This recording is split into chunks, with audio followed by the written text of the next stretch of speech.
Ideology. Pankaj ji, मुझे 10 second. Ideology नहीं, I will come back to you. Ideology और जनता के विषय, राजनेताओं की आइडियोलॉजी और जनता के विषय मिसमैच हो रहा है। मैच भारतीय जनता पार्टी का हो रहा है। भारतीय जनता सर, जीत भी वही रहे हैं। एक विचारधारा है, वो है सामाजिक विभाजन की, और वो तुली हुई है। अभी आप पूछ रहे थे ऐश्वर्य कि किस राजनीतिक दल ने कितने नोटिस दिए। आपको पता नहीं कल राज्यसभा में क्या हुआ? जब मोशन लाना चाहती थी कांग्रेस कि किसानों के मामले पे बहस कराने के लिए संसद की कार्रवाई बाकी पूरी रद्द कर दी जाए, तो चेयरमैन राज्यसभा ने मना कर दिया। उसके बाद में उसी बात पर तो बायकॉट हुआ, बहिष्कार हुआ। 2020 में किसान कानून बनाए थे, तो 3 काले कानून, कितना विरोध हुआ। उसके बाद पूरे 2021 के सत्र में प्रतिपक्ष के सारे दलों ने मिलकर किसानों के मुद्दे पर बहस कराने की मांग की। पूरे साल भर सरकार ने बहस ही नहीं कराई। इस बात पे ध्यान नहीं देते हैं कि एक सज्जन अपने नाम का सूट पहन के घूमते रहे, वो गुफा में बैठकर ध्यान करने का स्वांग भरते रहे। उन्होंने अपने जो विमान है उसको देश विदेश की तफरीह के लिए तूफान मेल बना दिया। वो अपने दोस्त को अमेरिका का राष्ट्रपति बनाने के लिए राजनय की सारी परंपराओं को ताक पर रखकर नारेबाजी करते रहे। उन्होंने अपने दोस्तों के लाखों करोड़ रुपए माफ कर दिए उद्योगपतियों के, और देश के जुझारू किसानों की मुश्किलों की तरफ देखने से भी इनकार कर दिया। मणिपुर की तरफ नहीं देखते, कहीं नहीं देखते। आप प्रतिपक्ष पर जिम्मेदारी डाल रहे हैं कि वो कितने नोटिस देती है। अरे रोज नोटिस देते हैं, एक नहीं 10 नोटिस देते हैं, लेकिन कोई सुनवाई तो हो। संसद के दोनों सदनों का हाल ये है कि वहां लोकसभा के स्पीकर, यहाँ राज्यसभा के सभापति, वो सुनवाई नहीं करते। बाकी जो पीठासीन अधिकारी हैं वो भी विपक्ष के लोगों की किसी बात पर ध्यान नहीं देते। कैमरा दूसरी तरफ कर दिया जाता है, माइक ऑफ कर दिए जाते हैं। कहीं किसी जगह अशांति हो और वहां कोई दौरा करने के लिए जाना चाहे प्रतिपक्ष का नेता, तो वो जा नहीं सकता, पाबंदी लगा दी जाती है। इन सब चीजों पर भी तो बहस कीजिए। रोहित जी, राष्ट्रीय कन्वीनर है युवा चेतना के और सोशल वर्कर जी, क्या आपको लगता है जब आप जनता के बीच जाते हैं कि राजनेता जो आते हैं हाथ जोड़े इलेक्शन में, और इस देश में जब तक वन नेशन वन पोल नहीं आता, इलेक्शन हर 20 दिन में आता है किसी ना किसी का कहीं ना कहीं से, वो वादे आपने बहुत, हाँ बोलिए।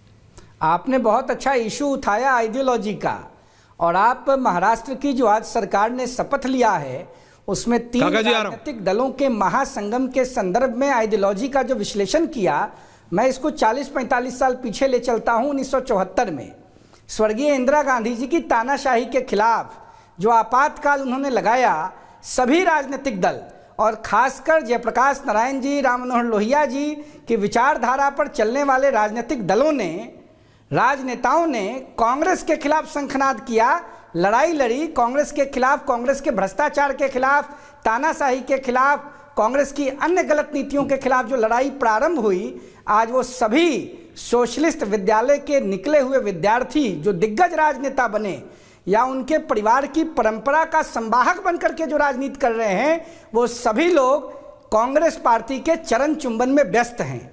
और आज वो लोग आइडियोलॉजी का विश्लेषण कर रहे हैं, जिसको जनता ने 14 में रिजेक्ट किया, 19 में रिजेक्ट किया और 24 में भी फाइनली रिजेक्ट कर दिया, और किसी के बात पर जनता ने कोई कॉग्निजेंस नहीं लिया। काका जी सुन रहे हैं ना? मैं आपकी बात को बड़ा ध्यान से सुन रहा था। और इस डिबेट में बैठे सभी वरिष्ठ राजनेताओं को, विभिन्न राजनीतिक दलों के प्रतिनिधियों के भी विवेचना पर विचार कर रहा था। भारतीय जनता पार्टी और शिवसेना की विचारधारा तो माँ और मौसी की तरह है। अगर भारतीय जनता पार्टी और शिवसेना के विचारधारा से संबंधित राजनेता शपथ ले रहे हैं तो फिर लोगों के पेट में दर्द क्यों उठ रहा है? और अजीत पवार जी तो छत्रपति शिवाजी महाराज, संभाजी, अंबेडकर जी, ज्योतिबा फूले की विचारधारा से संबंधित राजनेता हैं। अगर वो देश के प्रधानमंत्री के एक और नेक की विचारधारा से प्रभावित होकर भारत को विश्वगुरु बनाने के लिए अपना योगदान, अंशदान, श्रमदान सुनिश्चित करा रहे हैं, तो लोगों के पेट में दर्द क्यों हो रहा है? पूछ लेते हैं क्यों हो रहा है? उन काका सभी जी, लोगों की क्यों हो रहा विचारधारा है? की, आइडियोलॉजी को नमस्कार नहीं, पंकज जी कुछ कह रहे हैं। जिन लोगों ने चरण चुंबन गलत करते हैं, राजनीति रोज को देख बढ़ाने नहीं का रहे काम आप। किया है। ओके, चरण चुंबन कह रहे हैं, 10 सेकंड दीजिए मुझे जरा। नहीं मैं आ रहा हूँ, 1 सेकंड। नहीं 10 सेकंड। अच्छा ओके 10 सेकंड रोहित। मैं एक चीज कहना चाहता हूं कि युवा चेतना संयोजक जो रोहित जी हैं, इनकी बातें सुनकर हमारे जो पंकज जी हैं वो कह रहे हैं इसे ही तो कहते हैं चरण चुंबन। किसे कहते हैं चरण चुंबन? मैं बताता हूं आपको। इस देश में छत्तीसगद, मध्य प्रदेश, राजस्थान में चुनाव हुआ। शिवम जी, नहीं, इस आप देश तो में पश्चिम अभी देखिए उत्तर बीच में प्रदेश शुरू हो के गया। नहीं बीच में नहीं, बीच में क्या फायदा इस बात से? सार्वजनिक अब बीच में नहीं, ये चिल्लाना नहीं है। देखिए ऐसे छटपटाना थोड़ी होता है भाई। चुनाव हार गए, सरकार बन गई, हमारी छटपटाने से क्या लाभ है? बात करते हैं ना। इस देश में छत्तीसगढ़, मध्य प्रदेश, राजस्थान में चुनाव हुआ। तीनों राज्यों की जनता ने कहा Narendra Modi is the best prime minister. आने वाले समय में भाजपा चुनाव में जीतकर आ रही है, आ गई। हम 2024 में चुनाव में गए, देश की जनता ने कहा आदरणीय प्रधानमंत्री जी फिर से प्रधानमंत्री बनेंगे, आ गए। हम हरियाणा में चुनाव में गए, देश की जनता ने कहा प्रधानमंत्री देश के सबसे बेहतरीन नेता हैं, हरियाणा में फिर से भाजपा आनी चाहिए, आ गई। हम महाराष्ट्र में चुनाव में गए, प्रचंड बहुमत के साथ सरकार में आए, आ गए। लेकिन हिंदुस्तान के दिल्ली के कांग्रेस के मुख्यालय में बैठकर शर्मा जी कह रहे नहीं नहीं वो मोदी जी जरा अच्छे नेता नहीं। काका and Rohit, okay point taken. काका जी, यस माय फ्रेंड। जी ऐश्वर्य जी, बस फेडर डाउन मत करिए, इतना हिम्मत कभी नहीं बनाए करता रखिए। बाकी मुझसे हजार थोड़ा सवाल बहुत तो करिए। डायलॉग मारने दिया करो, आप लोग इतना मार जाते हो।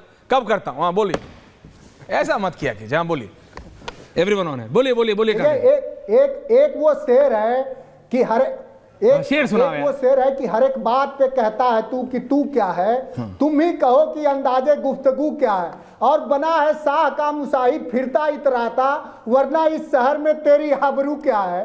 तो ये हाल है। एक पता न कौन संयोजक को आप बुला लिए, उनको कौन संयोजक?